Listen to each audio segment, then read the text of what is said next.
காஞ்சிபுரம் குமரக்கோட்டம் சுப்பிரமணிய சுவாமி ஆலயத்தில் வெள்ளி ரத உற்சவம் விமர்சையாக நடைபெற்றது.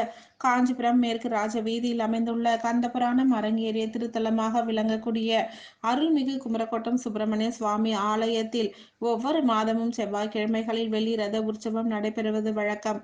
அந்த வகையில் நடைபெற்ற உற்சவத்தில் முருகப்பெருமான் வள்ளி தேவானையுடன் சிறப்பு அலங்காரத்தில் எழுந்தருளி பக்தர்களுக்கு காட்சியளித்தார். இதில் ஏராளமான பக்தர்கள் கலந்து கொண்டு வடம் பிடித்து இழுத்து வழிபாடு செய்தனர். கலந்து கொண்ட பக்தர்கள் அனைவருக்கும் பிரசாதங்கள் வழங்கப்பட்டது.